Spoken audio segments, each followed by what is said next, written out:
Welcome to A Learner's Journey. My name is Molly Sanders, and the goal of this podcast is to inspire and motivate you by connecting you with a variety of passionate horsewomen and men who have dedicated their lives to helping horses and their people. I'm grateful you're here. You're in for a treat with this conversation. Russell Higgins is a gifted horseman who's been teaching clinics and starting horses since 1999. He and his partner, Ruth Carlisle, have developed a fabulous online program where you can learn with them no matter where you are in the world. They also welcome people to their farm in New Zealand and will begin traveling again in the year ahead. In this conversation, we covered a wide range of topics, including trailer loading, Russell's online program, and how he recovered from a traumatic injury to be able to continue doing what he loves, teaching people and starting horses. Now, let's get to the conversation with Russell. So one of the things that I always love to hear from people is what their origin stories are. Like, how did horses come into your life? How did you get started? Oh, how big do you want the story to be? So I was, I guess, very fortunate that I was brought up on a farm, and my parents had a horse tracking business. So my father was in the Merchant Navy during the Second World War, and like a lot of the sailors, when they got ashore, obviously the first thing they'd do is go and get drunk at the local pub and get into a fight. But after that, yes, they'd look for something they could do that was just totally different to sailing. All right, being on a ship out in the ocean. So it was riding a land animal. And he developed the love of horses and horse riding. So I won't make it such a long story, but eventually he ended up having this brilliant idea to get a property and open a horse tracking business. So he did that. Wow. So there are photographs of me. Maybe I could walk, maybe I couldn't, I don't know. But there are photographs of me as a real tiny youngster propped up on horses and held on on a horse. That is awesome. Yeah. So I've got to ask you, so you mentioned your dad was in the Merchant Marines, then he's doing this as a, side thing, something, a hobby, something. Okay. He'd gotten out one, yeah. Oh, okay, cool. So he decides to start this business. Like, had he had much experience at that point, or was it learning on as he went? None. Okay. Like absolutely none. Didn't have no, not at all. He just thought it'd be a good idea, and he just spoke to people, and people helped him a little bit to get started. And actually, the name of the farm I grew up on was Brumby Farm. Brumby is more likely associated with Australia, but it's actually a Yorkshire name. And without going through the big story about that, but Brumby is now a name adopted by the Australians to give to their wild horses. Right. So the reason he called it Brumby Farm was because it was stocked with wild horses. Oh, so wow. To buy horses would have been expensive, but you could just go and find them. Oh my gosh. So not only did he decided to start this trekking business, but he thought, oh, I know, I'll do this cheaply. I'll get wild horses. How long did he do it? Did it for 7 years. Wow. Before having another idea to build a caravan park and lodge. And now lodge at that time was not very luxurious, but it was a proper fixed roof, right? Okay. So caravan park and lodge. And the idea was that business would mean that people could stay in the caravan park, stay in the lodge, and ride the horses. But in that process, they leased out one business, and then that didn't go so well, and they ended up just being very successful with the caravan park. So that's cool. And that's an RV park. That's how we say it. Call it an RV park. Okay. Yeah. Okay, cool. Very cool. So you were you're around horses at a young age. Were you, into them then, or was it just kind of something your dad was doing? And it was a funny thing. So there were always horses on the property, but when I was very young, whilst I had a love for Western movies, I didn't really consider riding. So it wasn't until I was 10 that I actually really started riding. Okay. So, and now when I look back on it, the funny thing was, it was somebody who was also living on the farm wanted somebody to ride with. So he said, hey, come and ride with me. I went, okay. And we started up, and then the neighbor joined in. And then a friend from school joined it. And I look back at it now, I go, it was all guys.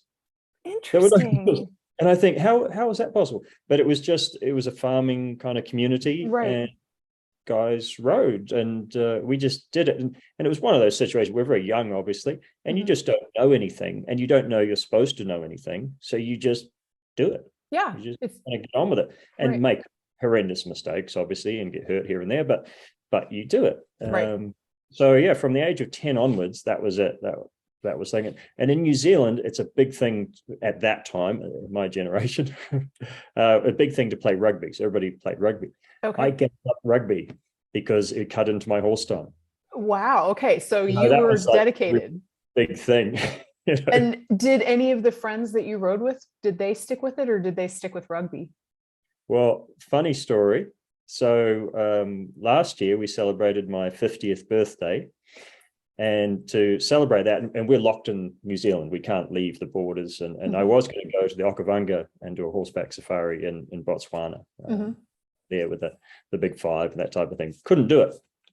So I decided, well, I've had this thing I've wanted to do for quite a long time. If you go up north of New Zealand, there's a place called 90 Mile Beach, which is nowhere near 90 miles long, but it's called 90 Mile Beach. Has a big forest, and it has an unknown number of wild horses. The estimates are, wide ranging, but it has a bunch of wild horses, and they're easy to see, and they get up and down the beach and, through the forest and what have you. So my idea was to go up there, and I wanted to ride with the wild horses. And Northland in New Zealand is a bit like the Wild West. If you want to do something, you just do it. Nobody really cares. You just get on with it. Right. So, and I'd been wanting to do this for about 10 years. So I decided I was just going to do it. And through somebody else, I was very fortunate. People I knew, they said, "Hey, there's a place you could actually stay there, and that you keep your horse. So, a place in the middle of nowhere, you stay." So that's great.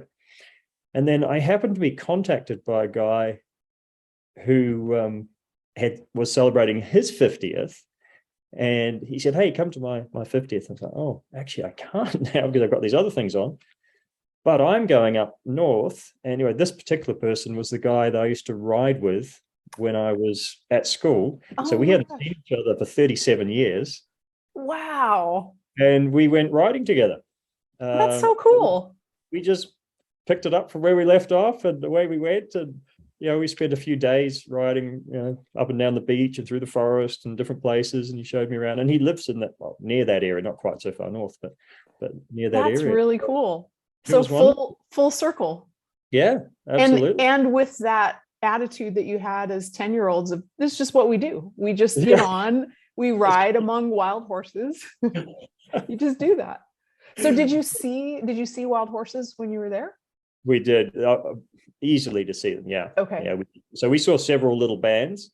Probably the biggest band, there was about 13 in a group. It was probably the biggest we saw, but we did one mammoth ride.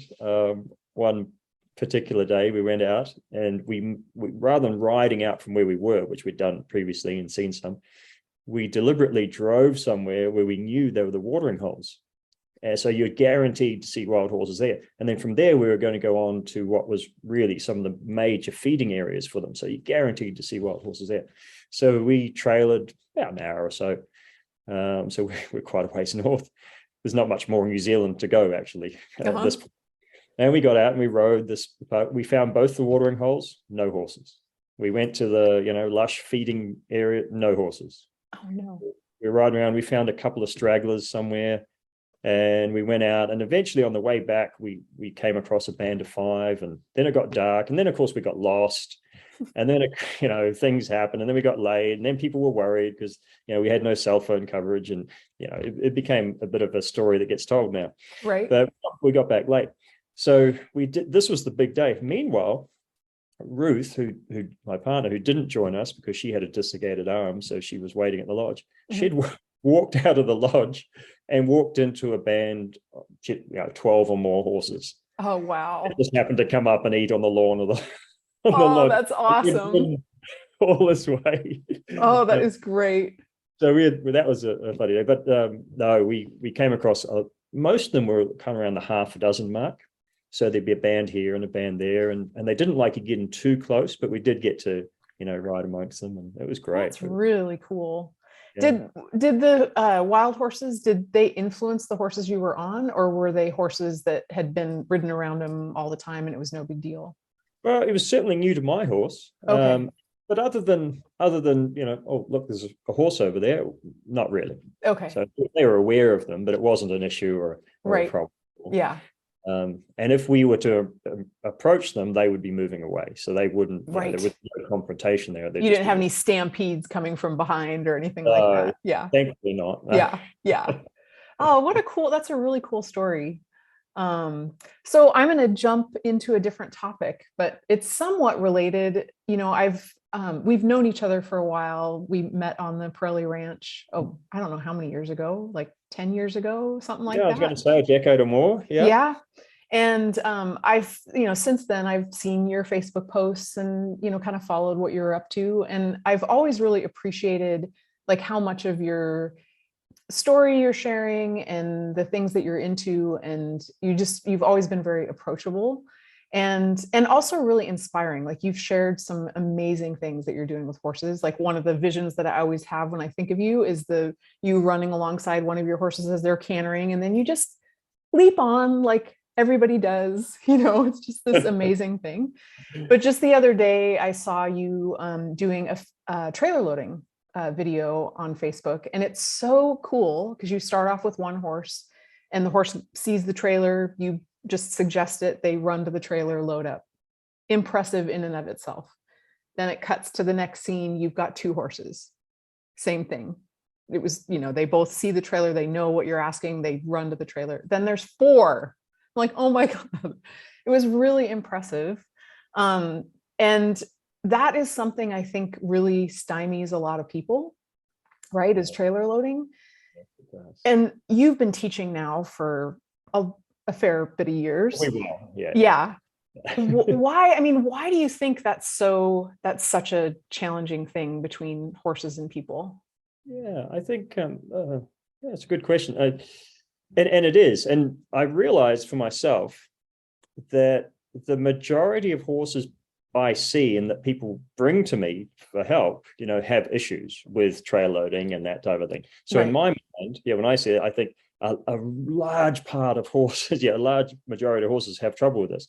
Like in the real world, of course, I don't get to see the horses that have, no trouble at all with right. it, that type of thing. So there are, of course, more horses that do it by one way or another than don't do it. But of course, I see the ones that don't.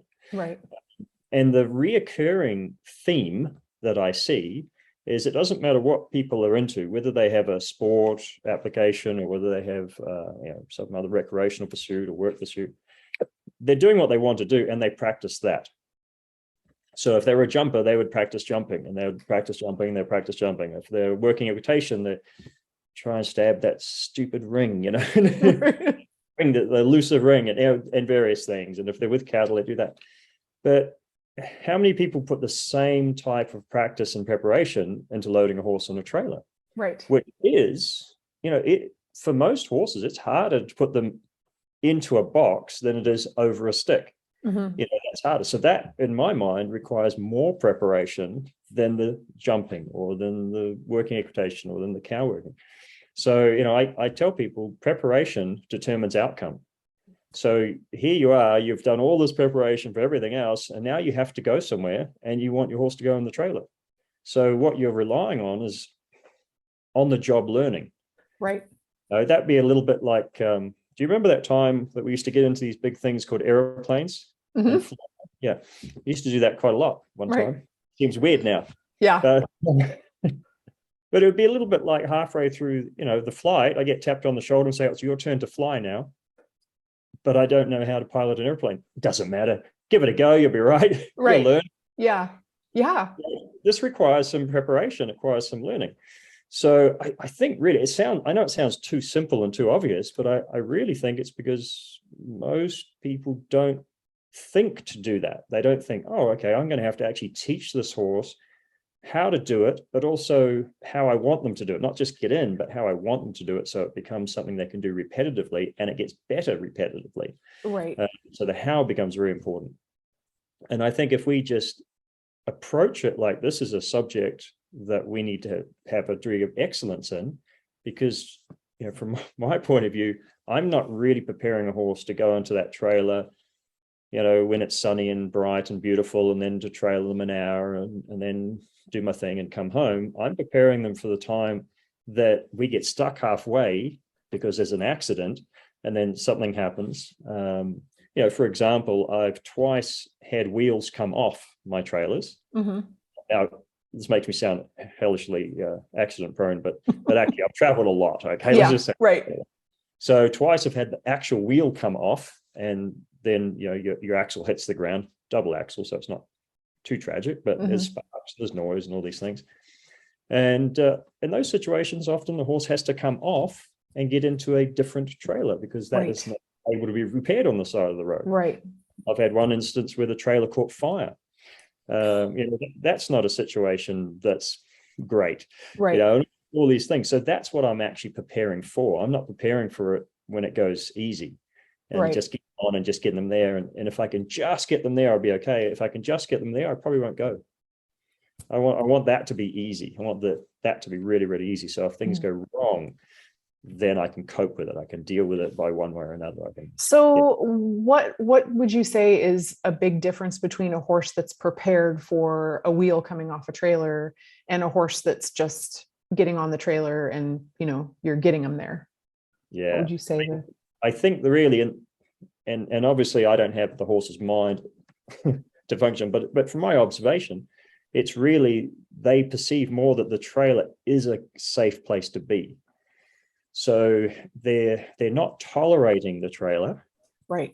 Accepting it, and this is the place I should be. So if things went wrong, geez, I better just get back to that trailer. Whereas the majority of horses, if something goes wrong, if somebody's drone crashes into the side of your trailer, they want to come out. Right. Right. Yes. Some noise, some unexpected thing happens. It's like, I better get out of here. Right. A branch scratches across it, or yeah. Yes. So it doesn't take much before they go, I can't tolerate that anymore. Right. So we need to get past that point of tolerance. Tolerance often looks like good enough. Right. And being a New Zealander, I mean, there were two sayings that I was brought up with. Number one is she'll be right. Mm-hmm. That's great. And number two is close enough's good enough. Well, what you find is it's really not. Right. Not if you want to have a longevity with this thing for yourself and your horse. It's really not. Right. And it's interesting too, when you say that close enough is enough, that I think a lot of times we approach riding that way too. Yeah. Like it's good enough, right? Yeah. But then, a gate slams and all heck breaks loose. So and haven't we all learned over the years, sometimes it doesn't take much. Right. And now it's time for a short commercial break. I'd like to invite you to a private Facebook group that's inspired by this podcast. It's called A Learner's Journey, and it's made up of horse lovers from all over the world who come together to share about their horse lives. We discuss these interviews, share about learning opportunities, and a whole lot more. It's a safe and positive place to be. You can find a link to join in the show notes, or you can search Facebook for A Learner's Journey. We hope you join us. And now, back to the conversation with Russell. So I'm really excited too that I was just telling you when we first started that I went back to that Facebook post of you loading these horses in just an effortless way. And I actually read the post because often I'll just watch the video, right? And I read the post, and you have a course that you're offering, an online course, which I was so excited about, because oftentimes when I talk to people in these podcast interviews, people will share some things that they're interested in or passionate about or expert with, but then they don't necessarily have a way that people can learn with them beyond in person, which is awesome. But a lot of the folks that are listening to this are all over the world. Sure. So I'm excited that you have this. So tell us a little bit about the course, and then I'll make sure that there's a link so people can check it out. Okay. Oh, cool. Yeah. Well, what we wanted to do, and obviously it's not a new idea, is to help people with their trail loading. People have been trying to do that for many, many years. Mm-hmm. Typically, we're through that period where I started, of course, with videos, and then it went to DVDs, where typically it was a 1 hour deal because people wouldn't really have a longer attention span than an hour. I'm pretty sure that's dropped over the years, but it was typically an hour. So you saw something, and it was usually a horse that was struggling to load or had known difficulties, and it's somebody with a lot of expertise dealing with them until they loaded. And that was typically how that went.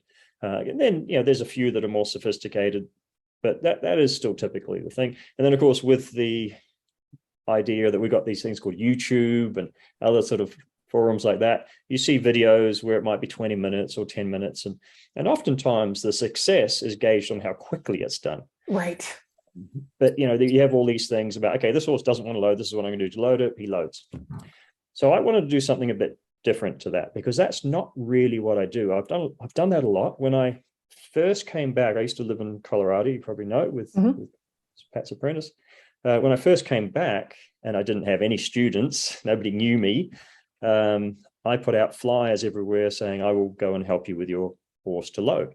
And I'd go out and you'd have horses there. They were totally not only unprepared to load, but had been taught not to, or they were already and it'd be like barroom brawl sometimes with these horses, and then they'd load, and that's kind of how it went. But when it came to teaching my students and teaching my own horses, that's not how I did it. I didn't at all do it like that. I started at the beginning. So with this trail loading or the online course, what I did is, and I have to warn you, it's long. There's over 7 hours of actual real-time footage on it. Wow. So it's long. But what I started with is, this is what I'd actually do way before I go to the trailer. And with that, we also include, we have other courses available. So we have what we call a connected horse, which is all the ground skills. So we give people the ground skills course. There's a little bit of an overlap with the trail loading with that. So we give them that whole course. So the idea is that you do that whole ground skills course, then you start the trailer. And of course, the trail loading starts with, can you use these tools with your horse without scaring them? If in order for your horse not to be threatened by things you ask them to do, they need to not be threatened by you. Right. So that's where we start, is you need to not be a threat to your horse. Now, once we've got that, we know there's often something comes up about who yields who in this relationship. And obviously, from a communication point of view, we need to have yields with our horse, but also from a safety point of view. So it's about, here's how we build the yields, and here's how we do this, and here's how we do that. Now that we have them, we'll put them into practice on lesser challenges. So we go through all the obstacles, the bridges, the tarps, the squeeze between barrels. They go over barrels, so they expose the underneath, the over, and all these three. So we go through all these things, but it's not just doing the obstacles. It's this is what we're going to do and how we're going to do it. So by the time we get to the trailer, the horse already knows how this is going to go. He knows if they try, there'll be a release. So it's actually accelerated because he's not learning the learning. He's learning that if I'm presented with something that's difficult and I try, there's a release. So I don't need to fear pressure when I'm already worried about the obstacle. Right. So that's a big thing. So that takes up quite a bit of time. And then you get to the trailer, and the first part of me with the trailer is I go and sit on the fender. Actually, I can't remember if I sat on the fender or the ramp, but I went and sat there and just let the horse hang out. And that's our introduction to the trailer. And then the second one, I made the point they don't necessarily have to go in to learn how to go in. So they have to try, and then we quit. So we had multiple sessions. So we took it through multiple sessions. So this is what it looked like on day 3 and day 4 and day 5. Right. And this is what it looks like when I take the trailer and I put it somewhere else. And this is what it looks like when the horse is distracted by something over here. And so we went through all these things that do come out. Right. Just because I've loaded a horse on day 1 doesn't mean it's going to start there on day 2. In fact, that's very, very unlikely. Right. So we need to show people what it's really like and what I really do. And I've got to say, it's probably, well, at least if it goes well, it's probably not very exciting. Right. Because it's not that the horse is pulling back and rearing and trying to strike me and kick me. And, that was fun at one stage of my life. It's not so much fun now. Right. So, So we just go through that kind of methodical process, and we know what we're looking for. But this thing happened today that didn't happen yesterday. So I get to show that, and we go through that. And then, so we have a particular horse that we follow through. It's a 3-year-old warm blood who's almost too big for the trailer, actually. But he's a big chap, and a nice horse, and not Godzilla on a string by any means. Right. So he's not terrible, but he's not running into the trailer either. So he's very typical. He's just a typical sort of horse. So we did multiple sessions with him. And then we had other aspects there where we went, well, this is what I'd do if I had 2 horses, and this is how I'd load 2. And obviously that starts with they need to both know how to load. Right. This is the sequence I'd use, and this is how I'd develop them, and this is why. And if I had one horse that was green and one horse that wasn't, this is how I'd do it. So we had a section on that. We also had a section on a horse that we had who had been loading well, but got into an accident. And after that, and, I don't want to do that again. So an obedient horse, but if you get him in the trailer, he'd stand in there shaking. So that's not what we want. Right. So we filmed the outcomes of that. And we filmed him going for his first solo ride, and we filmed him going on a trail ride. I didn't film the whole trail ride, so it's okay. And so, so we've taken him somewhere now, we've ridden, and now we've got to bring him home. Oh, it's so good. This looks like, and this is a different environment, so you've got that set up and that sort of deal. So this is really cool, because so many of the things that you're sharing, I feel are missing pieces. Like, I think there's a lot of education out there for how to get your horse comfortable on the trailer. Loading, unloading, great. But then how about closing the divider? How about actually traveling, right? And then, like you said, getting somewhere, and then they won't get back on. So this is fabulous. This is really cool. We had a funny thing. Now, when was it? It must have been, try to remember now. It must have been about 2017. We have a show here called Country Calendar, which is a television show where they interview various people in a rural setting doing various things. So they might be making wine out of feijoas or something different like that. Wine out of what? Oh, feijoas are a type of fruit we have a lot of. Okay. Okay, cool. To New Zealand. Or they might be making cheese out of sheep milk or something, weird. So this particular time, they'd approached me to ask if they could do an episode on me. And I thought, sounds like a good idea. I've always liked the show. It's been going for generations. It's great.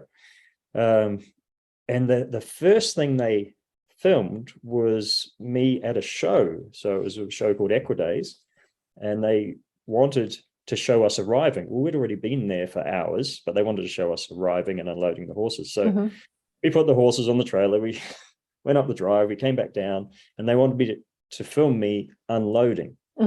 So I unloaded the way I usually unload. And then after they'd finished, they said, "That's great. Can we do that again? But can you just not pause? Like, can you just open it and get them off?" And I said, "No, that's not what I do. If you want to film what I'm doing, this is what I do." Right.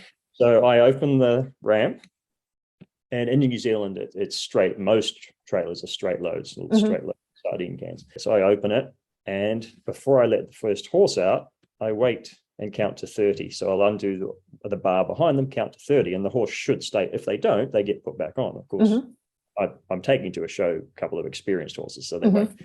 So anybody waiting, or in this case, doing a filming deal, is filming me standing there doing nothing.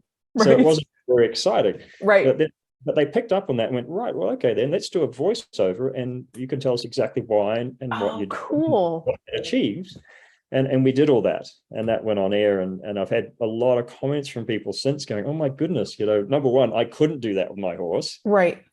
To my surprise. And number two, once I worked at it a bit and got to where I could, things were a lot better just from that one little piece. Right.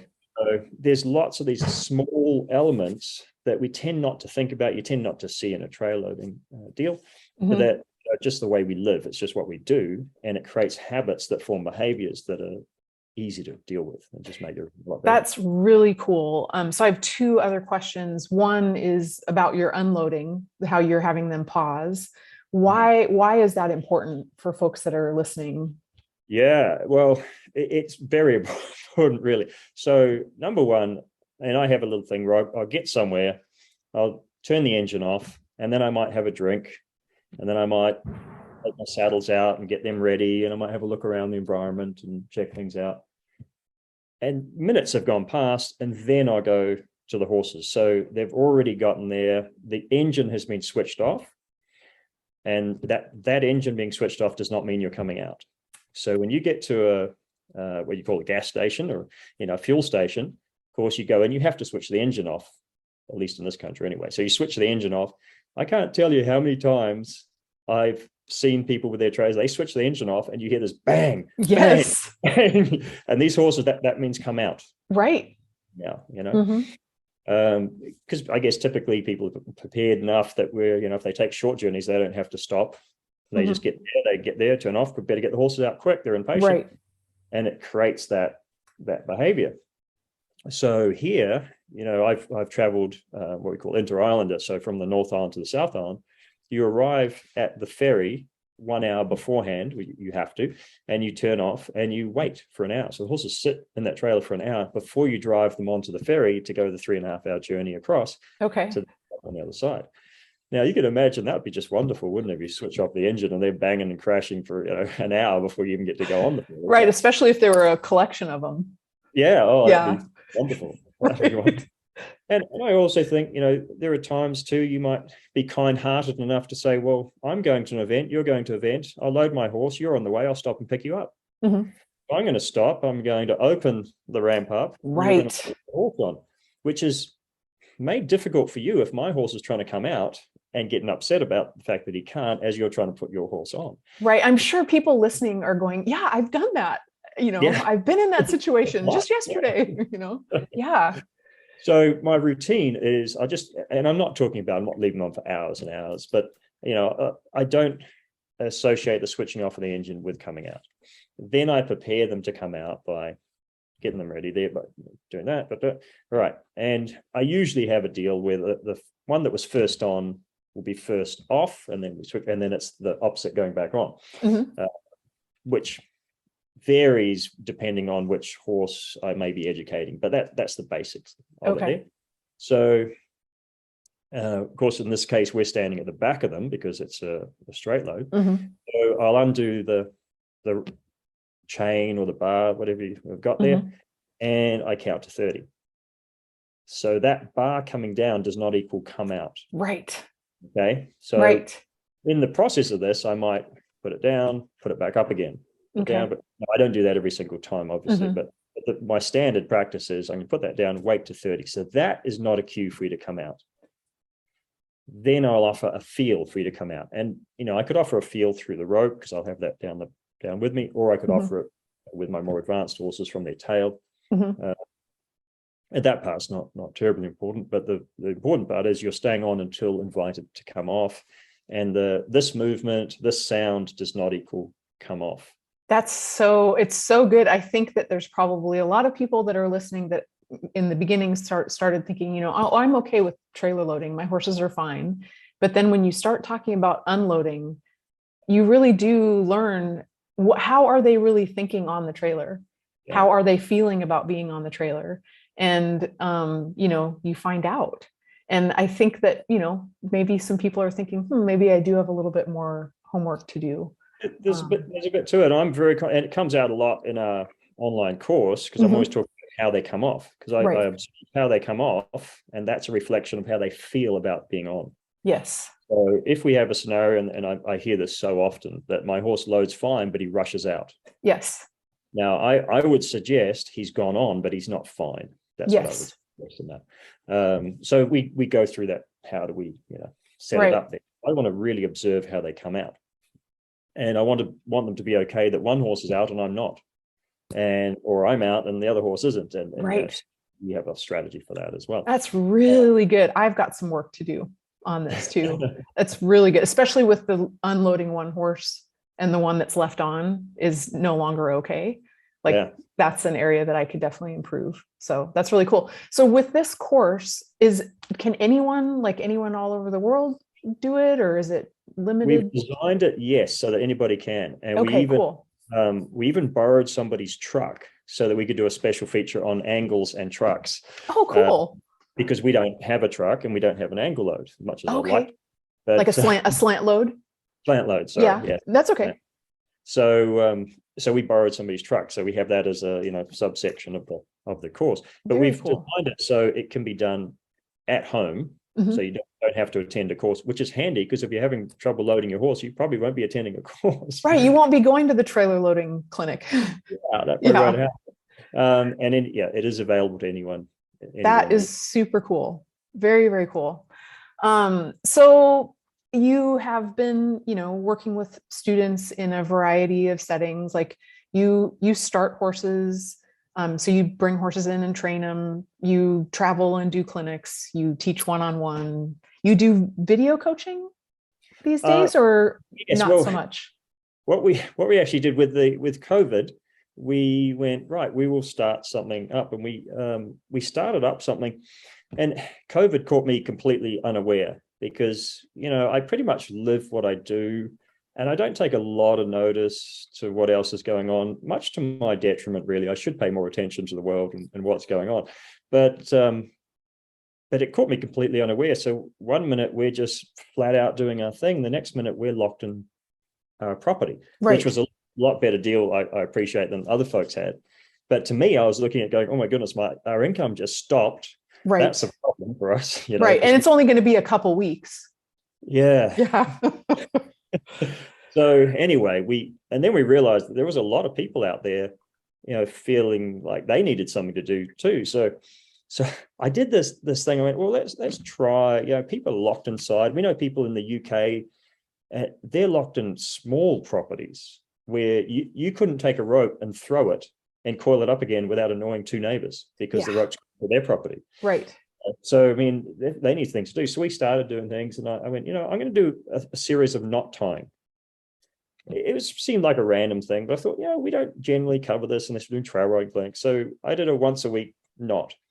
And I started out, I thought, what else I'll do? Let's just give people something to do, because if you don't know what's going on, at least if you got something to do, you feel better. Yeah. So I put forward what I call a 2-minute challenge. And I said, right, well, just online, what I mean by that is hold my lead on, online, can you do these 3 things in 2 minutes?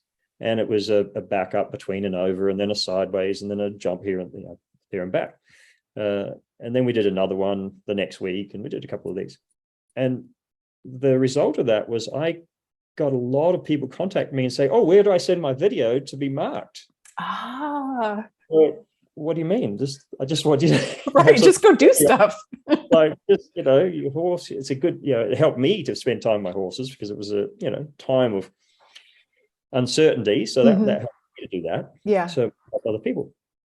So I kept getting these things about, where do I do this? How do I do that? And will you watch my video and what have you? And I was like, oh, maybe we should form some sort of a tournament group. So we did. We said, right, we'll make it. Now, here is me guessing how long the world was going to be in lockdown. Right. Okay. So I'm in touch with people from the UK and from Belgium and France and different places that I teach, and they're all telling me how it's going there, and I'm going, okay. And then people from Australia, and everybody's kind of in the same boat. A lot of these countries, people are forbidden from riding. So yes, you cannot ride. Yes. Which is a challenge. We had horses here to start. So, and it wasn't that you shouldn't do it, but we were aware that if somebody got hurt and that takes up medical staff and right. So we were just unsure about a lot of things. So we said, right, it'll just be an online and a Liberty thing. And what we'll do is every week we'll give you a little challenge, and the end of 2 months, we will have a tournament. So we'll have a tournament for online, and what's more, it's going to be, you're going to form a team of 4, because we know you can't actually get together, but virtually we'll form a team of 4. So we went, righto, we'll do that. And I thought, oh, we might have 20 or 30 people kind of do it. I don't know. Right. Do we charge money for it? Or it's going to take hours of our time. We'll charge everybody $40 for it, which is the equivalent for 2 months. 25 American And it was dollars. and it's 2 months long. 2 months long, yeah. Oh my gosh. So, and we didn't know, you've probably realized I'm not so good at the internet, the technology stuff. So we were learning that at a very, very rapid pace. Right. I could barely turn it on. So we said, we'd do this. So I remember Ruth said, "Oh, we've got like 42 people have already signed up." I went, "Oh my goodness, that's really good. That'd be a nice group. We can have 10 teams." And then when we got to 100, we went, I can't answer any more questions. Like, I just don't have enough time to answer questions. I think we just got to cap it. We can't have anybody else. We can't have anybody else. So just stop it at 100. And then say, "Oh, but such and such from France wants to join with their dog." Yeah, okay, well, we'll let them in. And then such and such from South Africa, we go, "Oh yeah, okay, we'll let them in. Yeah, that's no problem." And then so we ended up with 112 people. Wow. And we made a deal there. We said, "Okay, you can have one professional in your team, but only one." Mm-hmm. And then we had a French group. They were 4 professionals that were friends, and they said, "Well, can we do it, but just don't tell anybody. Just don't, give us any prizes or anything like that. Just don't tell anybody. But we'd just like to do it." And so we went, "Well, yeah, of course we can do it." So we did. So we ended up with a professional. We ended up with 2 professional teams, as it turned out, from Europe. So we did all this, and when it came time, we had an online tournament. Somehow people contacted us and said, "So who's sponsoring the prizes?" I'm like, "Oh, nobody is. We were just going to use the money we'd got to put up prizes." "Oh, can we sponsor a prize?" I'm like, yeah, you can do that. So that was video coaching mostly. And then we had somebody who I bought equipment from. They put in vouchers. So that was the professional people were able to have something as well. So we ended up with all these prizes that we didn't expect. So we Wow. out of prizes. And then we made it. So we had 2. We had the online tournament, and then the following week, the Liberty tournament. And we made it a dress up. So I dressed up as James Bond, and I did this is what you're going to have to do. And the groups got together. Oh my goodness, it was hilarious, because nobody could go to a costume hire place and get a costume. They had to make it, bed sheets and various things. Oh, that's so cool. And we had cowboys, and we had viruses. Yeah. Dressing in their team things. And we had international teams. We had one team there that all 4 of them were from different countries, and they would come together as a group there. And then we had the 2 from France were with the 2 from Australia, and then we had the Belgians with this, and it was really great. So we did that, and it came to an end, and then we went, "Well, what now?" Because, by the way, we're still in lockdown. Right. So we launched our club, and we had a subscription club, and we decided we'd make it for 6 months. And the reason for that is we knew by the end of the 6 months, we would have gone, we did that wrong, and we need to tweak some things. So it's easier just to start afresh. So we did it for 6 months. And then we started afresh after the 6 months. We got the feedback and altered some things. So the long story, getting a little shorter here, is we have a club. We have what we call the coaching club. Very cool. Monthly challenges. So every month is a challenge, which is typically something that'll be on the ground and written. We have a monthly lesson. So it'll just be either I'm just giving a lesson. This is what I would do if I was trying to do this with a horse, or maybe you've got a horse that's difficult to bridle, or something like that. Or a student might actually send in a video, and I coach them through something via video, and people can see how that's done. So that would be monthly. And then we have a Q&A that's monthly. And then every 3 months we do a tournament. Oh, that's so great. Last tournament ended yesterday, so we've got the submissions to assess. Neat. But that we filmed during our winter time, because of course we were here, not teaching, basically. Right. We filmed a 3-course series. So we have the connected horse, which is basically our ground skills clinic, safety and confidence in the saddle, which is our follow-up clinic, and then our advancing horsemanship, which is the 3rd in that series, and which basically gets people started. So that is also in the club, as well as our master classes and various things. Wow. I had no idea. I remember seeing a little bit about the tournament that you are talking about. But I didn't know that you had all this stuff. This is really cool. So like when we talked about the trailer loading course, so somebody could get that, and then if they have questions, or maybe they want to send you a video of how it's going, they could join the club and do that in there. Absolutely. And what we do with our club members is anything we put out, which to this date, the only thing we have given them free is the trailer. Everything they've got for free. But the idea is if they're a member of the club, they get 50% off any online product. Wow. So what actually ends up happening is people end up joining the club, getting 50% Sure. off trail loading, and go, well, I've got the trailing, but I've also got all this other support mechanisms as well. Right. That works pretty well for them. That is really, really cool. That's really cool. Okay, so I've got a couple questions for you, kind of related to your experience as an instructor. So the first one would be related to your experience as an instructor. You've dealt with all these people. Now you've dealt with people virtually, in person.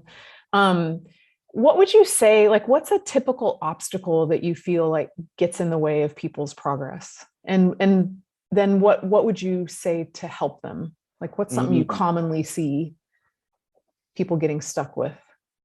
I think there's obviously lots of things that we can have get in our way as humans. You know, we're good at finding things to get in our way. But I think probably in the early stages, the thing that trips people up is not what they don't know, but what they think is true, or how they perceive things. So an example of that is I'll sometimes in clinics call somebody's horse an animal. And I've had people really upset with me for doing that. Oh, interesting. Or referring to their horse as an animal. And it tends to have a little shock value that I would consider their horse to be an animal. What it does is it highlights the fact that they don't think of it as an animal. They're thinking of it as, you know, fluffy. Right. Or banjo, or, you know, they're thinking of it as that individual. And as and really the horse they perceive in their mind isn't actually the horse. That's not the horse. That is an animal. It's a horse, and it's this and it's that. And these are the things that motivate it more than the fact that you think it's fluffy, or you think it's, or you think it's, you know, yellow, or, you know, these are things that motivate it. So the anthropomorphism that people have in the early stages can really be difficult, and that can come out in a lot of different ways. That can come out in, you know, I just love my horse would never hurt me, or this could come out in a slightly different way, or he's just being a pig. He's just, you know, doing this because he's this. Like, but that's not how they think. So we've actually over the years studied quite a bit of science behind horses and how they learn, which has actually altered our style a little bit, to be fair. It's shown us how some things have worked, and also how we could make them work better by going, if we spend more time here and observe that a little better, this will be clearer. So I think in the early stages, it's having an anthropomorphic approach can really be difficult for people to get over that and keep going. As people get further along, I see something a little bit different that kind of trips them up a bit. And, you know, I liken it to, if your life's ambition is to climb this huge mountain, and you're going for it, and this is your goal and your focus, and you're going for it, and you get 2/3 of the way up, and now you're 2/3 of the way up, and you realize there's no path from here. I can't make it to the top from here. But you look below you and you see that most people stopped a third way up the mountain. Like, they're done. Like, they're not going any further. Right. That was a big climb for them. They've got the beer out, the picnic lunch. So, you know, you're looking pretty good to them. You know, you're way up there, but you know, you can't get any further from here. The only choice you have is to go all the way back to the bottom, find a new path, and try that path. That puts you back behind the other people that have already stopped a third way up, and like, they're done. And that's a tough deal. Like, that's a decision. Like, am I satisfied here, or do I want to complete what my vision really is, what I thought my goal was? Right. That's a hard one, because this has taken a lot of effort to get here. Right. So you got to make some choices, and there's a lot of people go, you know what, this has been really difficult to get to this point. I'm happy here. Yeah. And then others go, well, I'm going to walk all the way back past those people and go right back to the bottom again, and find a new path, and know that I've got to do this whole thing all over again, and still maybe get 2/3 up and go, it might be wrong. I might have to go down again and find a new path. So I see that in some people, where they get to a certain point, and within their circle, they're doing well. But if they want to do better than they're doing, they can't keep going that path. That's super interesting, that analogy. That the one thing that popped in my mind is that when you go back down to the bottom and you start again, you aren't truly starting again. You are, but you're skilled and you have experiences now where you're going to move up that mountain much faster. Hope so, yes. Right? Hopefully. So did this concept, this analogy come from your own experience? Like, can you give us an example of a time where you felt like I had to go back to the bottom and start again? Well, it's funny actually, because of my schedule over the years, I was often at a point where I'd have my own horses at a certain level. And these horses are not yet developed to my level of skill, is how I felt. Mm-hmm. Now, I've never verbalized that to anybody before. Mm-hmm. but that's how I felt, because I just didn't have the time to spend with it. And we'd do shows and different things, but I know I could, do better with them, and I know I've got the skills to do better with them, but I just haven't had the time. I'm in teaching in the southern hemisphere over our summer, and then I go to the northern hemisphere to teach over their summer, and then I'm starting colts, and I have very little time with my own horses. I'm now at a point where the horses I have horses that are completely up to my level. And it's like I feel like I don't have anything more to offer you. Like, this is as good as I am. You have so much more potential. So, interesting. I've in recent times gone, well, there's some things I want to do, but I have very little reference for this. So I got a keen interest in working equitation. And if you kind of study that, you realize that most of the people who got involved in that have a really classical dressage background. Pedro Torres, I mean, he has such a classical dressage background, and he was the one that's won most of the world championships and things like that, more than anybody else. And that's kind of how it is. And of course, they come from a culture where that's normal. That kind of Iberian culture is normal. Like, where, here I live, you'll get boy racers doing donuts and things like that on the country road. Portugal and the boy racers are doing piaffe on their horses. It's a very different culture. So, that's what I want to do. So I've recently had to go, I'm going to have to go back, and I'm going to have to do dressage lessons, and we're walking, and this is dull. And, I can do a shoulder in, but not the way you want it done, and not to where it uses the horse to its maximum capability and adds a platform to build more from. So do I just go, well, geez, I can do shoulder in and half passes and lead changes. I can even do a little canter pirouette, but it's not to the quality, and it never will be unless I go back and start at a walk in the beginning. And, oh my word. Is that what I want to do, But again, that's what I have to do. That's really helpful. I'm glad that you shared that. I think that helps kind of put a better picture to what you're talking about with heading back down to the bottom of the mountain.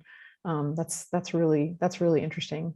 So I have another question that's more related to your own journey, which you just talked about, but can you think of a time, like either a story or just a time in your own journey where you really struggled with something, and what got you through it? At one time or another, in real life, you have struggles, and I've had probably countless smaller struggles. But I guess something significant and perhaps a little more unique to myself was on the 18th of November 2012. I had my right leg amputated from the knee down. So I didn't know that. Well, I say amputated. It was removed to a point where it was no longer attached. Oh my God. And reattached in hospital. Wow. So, I knew you had been injured, Russell, but I didn't know that. Yeah. So that was obviously a physical blow, but it was more than that. It's how it affected me outside of the physical body that really was the struggle. And you know, I was told I'd never ride again, and you know, you'll have trouble walking, so on and so on. So it was, yeah, it was interesting. And at the time, you spend a lot of time on drugs to where, you know, mentally you're not really the same person anyway, because you're being affected by these drugs. Right. So, you know, this happens. And when I got out of hospital, at that point, it was, right, you'll be in this range of motion brace, so a ROM brace, for a few months. You've got no bend now. After a month, they will give you 20% bend. Like they'll make it to where you can bend up to 20%. Okay. 3 months, they'll make it to where you can bend up to 90%. And that type of And it's not staying bent. It's limiting you so you can only bend so far. Yeah. Okay. So you've got a range of motion. Okay. Gotcha. You leave hospital with zero. Okay. Zero. It's totally straight. Totally straight. Okay. It's trying to reattach. They've physically put it back together with what they have left, and there's bits of, you know, leg not there anymore, but they've Oh my God. done what they can do. Right. And it was reasonably straight. They were very proud of the fact that it was reasonably straight. Uh-huh. And they said it'll be too tight, in which case you may not get much bend out of it, or it'll be too loose and it'll keep popping out, which is a bigger problem. Mm-hmm. So obviously, you know, at that point I had my whole life geared around what I was going to do with horses. Right. And that was like, you're not going to do that. So I kind of really, you know, I just got to a point where that's just not an option. I have to do something. So I came up with all sorts of dumb ideas, like, well, what if I just got back into driving? I've done a bit of driving. I'm not that good at it, but I've done a bit of practical driving. I could just get a horse with a little deal, and he could cart me around like that. I could just, you know, have a gig and get around like that if I can't ride, and you know, something like this. And then really what happened when the fog cleared a little bit, I just started going, well, I'm going to change the can'ts to how. How can I do that? Oh, that's so good. So there were a lot of can'ts at that time. Sure. So first thing was you get called back to the hospital after a certain point at home, and you know, I had crutches. It's painful to have your leg down, but especially at that time they said no weight bearing for 3 months, but you can get around these crutches. But that was obviously a little painful just to move. Mm-hmm. And you're supposed to do this and you're supposed to do that, and et cetera, et cetera. So after, I can't even remember now whether it was a month or 6 weeks back at the hospital. So I went in for my 20% movement, and they just went, just open it right up to 90. Okay, so they did that, no movement whatsoever. So physiotherapy, all this type of thing. After a while, the physiotherapist said, I can't get it to move. Oh my gosh. So went through that whole thing, and there were multiple little stories within that, I guess. And I just got a new physiotherapist for a start. So I got a new physiotherapist. I did acupuncture. I did some deal where they stuck needles into you and set fire to the needles, and electrical shocks and all these different things, and hydrotherapy and various things. And I did Pilates, which I really hated, which was probably the single most helpful thing that I did.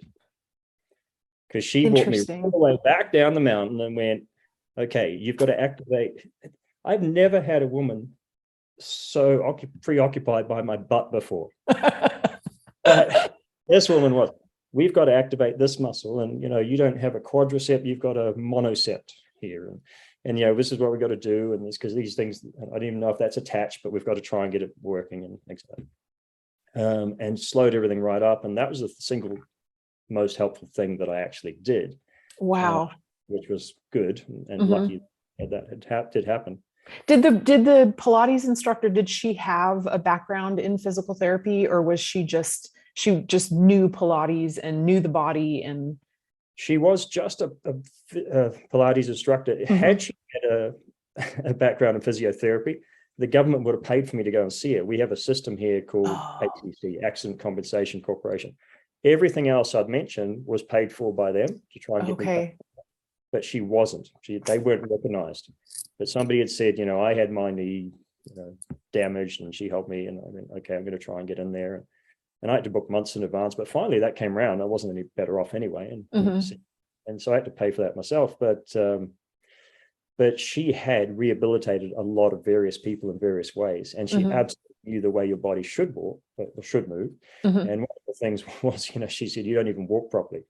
Well, weirdly enough, when they reattach the muscles to things, they're trying to get blood supply, and they attach things not quite as they were originally. You don't know how to walk because you don't have that muscle memory anymore. Right.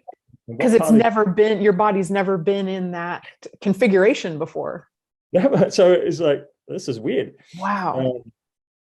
And I did something, I haven't gone through all these medical people, and I actually started weight bearing a lot earlier. I decided that, there's obviously the initial healing attachment process has to happen, but then there's got to be some sort of strengthening process.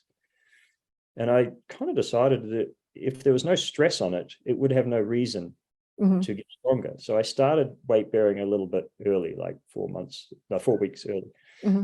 Not ridiculous, like just touching it to the ground. It was a bit, but the process was, it sped up my walking a lot.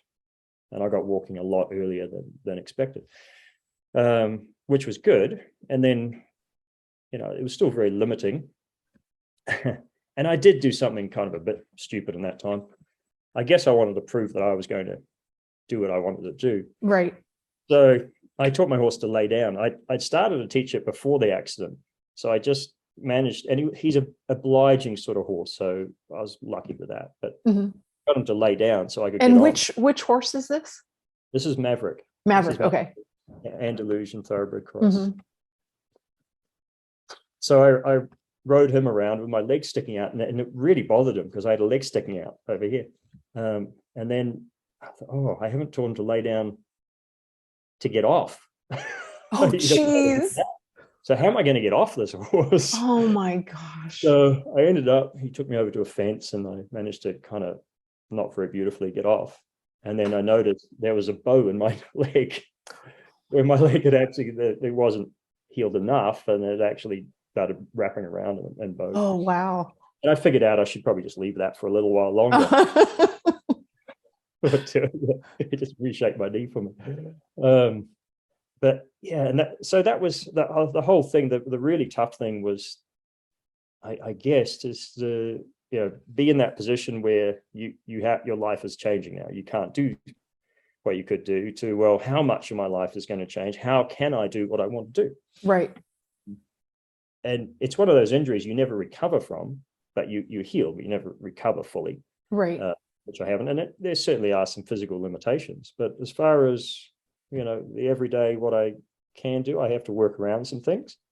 And it's always and from there on in, it just really got me going, well, how can I do that? That is incredible. I mean, I think that is, even when you said in the beginning, when you didn't know for sure, and you may not have regained any bend or use of your leg, that you even thought, well, I know I want to be around horses. Not being around horses is not an option. So how can I do it? And you start coming up with, well, I could drive and I could do this. And there's something that happens in our brain when we start asking questions, as opposed to thinking of the things, like thinking of all of the obstacles, and I can't do this and I can't do that and I can't do that. Like even saying that to you right now, I can feel my brain. It's like it blocks. It's not a good feeling.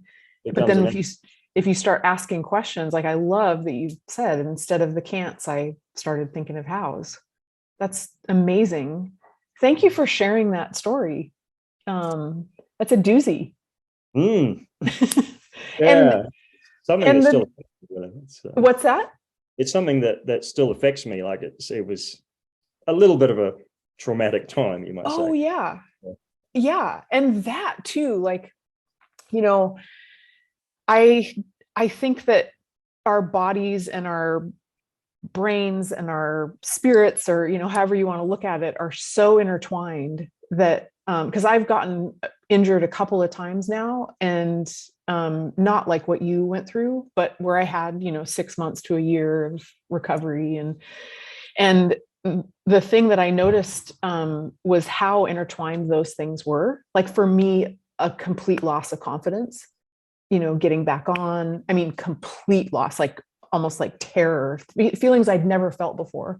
Mm-hmm. And I knew that it was because my body wasn't ready. And then as soon as my body started to heal, the confidence, it didn't miraculously heal with it. Like I had to do things to rebuild my confidence, but that panicky feeling changed. So, as I see the emotion that you're feeling about that time, like it makes total sense to me that all of that takes so long to heal. And not to, I mean, I think probably for the rest of your life that when you tell that story, that's a big deal. That's mm-hmm. a big deal that, most people don't ever go through, maybe, people that are fighting in wars go through something that traumatic. I mean, that's a pretty traumatic deal. So I really appreciate you sharing that. And because I think that so many people can benefit from the things that you learned to get you through that. That's really cool. Yeah. So thank you. We're trying not to repeat that though. Yeah, please. Yeah, I'd vote for that. Yeah. And then it's like, I saw another of your Facebook videos just recently where you showed the running alongside your horse. And is that Maverick or is that a new horse that you're doing that with? That's actually a new horse. That's my horse, Cassidy. Oh, okay. But you're back to being able to do that Russell Higgins, mount.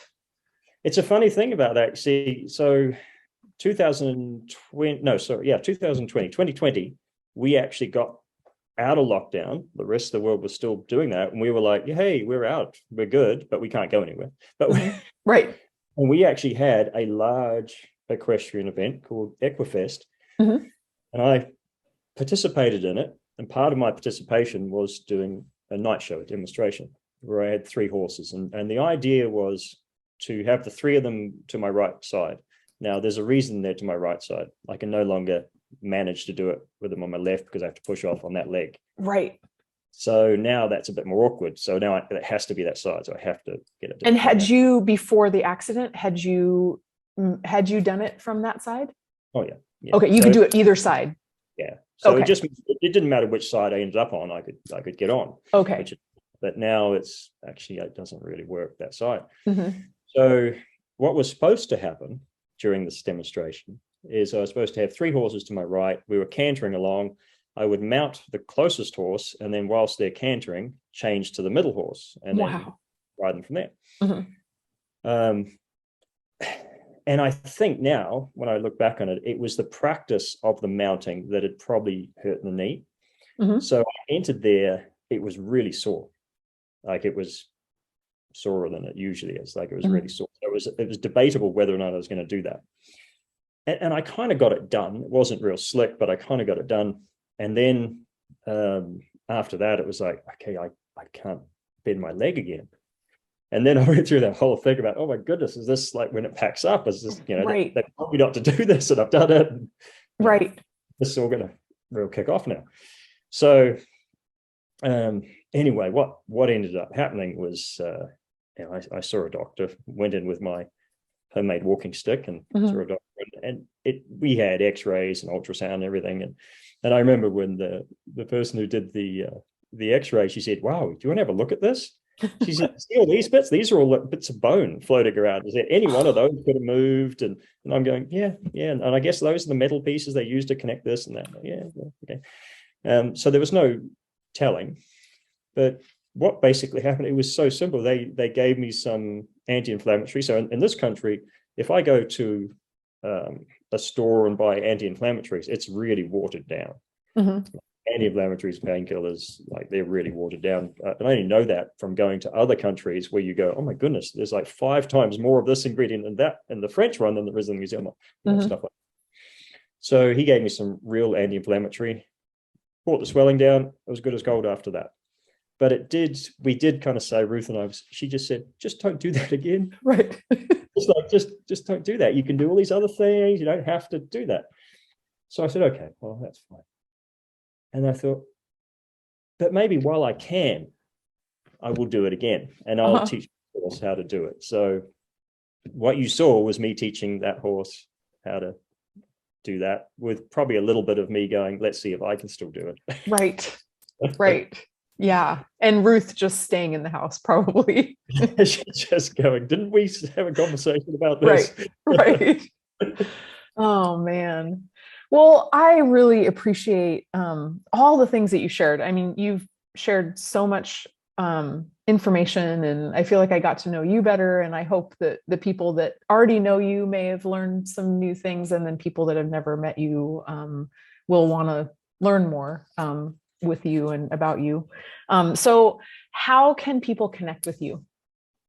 Well, of course, it's all getting very digital now, but we obviously we run clinics throughout New Zealand, and we're allowing ourselves to leave the country next year. Well, actually, this year we're off in Australia teaching, and then next year we're off in South Africa, and then UK and France. We've got things booked there already. But basically, the website is always a good place to start. And I've got a very unoriginal web name. It's Russell Higgins. Perfect. .nz. .co.nz be a bit different to .com, but russellhiggins.co.nz, and then from there there's all my contact details and what we do, clubs and our schedules and where we are in the world and things like that. So that's probably the easiest way for people to make contact. Okay, great. So I'll make sure that link is easy for people to get to. And I really appreciate you visiting with us. It was really enlightening and fun, and I appreciate it a lot. Thank you, Molly. Thank you very much. I hope you loved that conversation. As I already shared with Russell, I'm so grateful to him for sharing his journey with us. And it made me think about how no matter where you are in your journey, whether you've just started with horses or you've been in it for decades, we all travel a similar path with similar twists and turns. And hearing from somebody like Russell, who has achieved a level of excellence, but has faced a lot of challenges along the way, can help us to lace up our boots and keep going with the knowledge that we're not alone. Thank you for joining in today. My hope is that this conversation finds the people who need to hear it. You can help me with this by liking, subscribing, following, commenting, reviewing, etc. All of these things help to spread the word. I'm grateful for you, and I hope you have a wonderful rest of your day.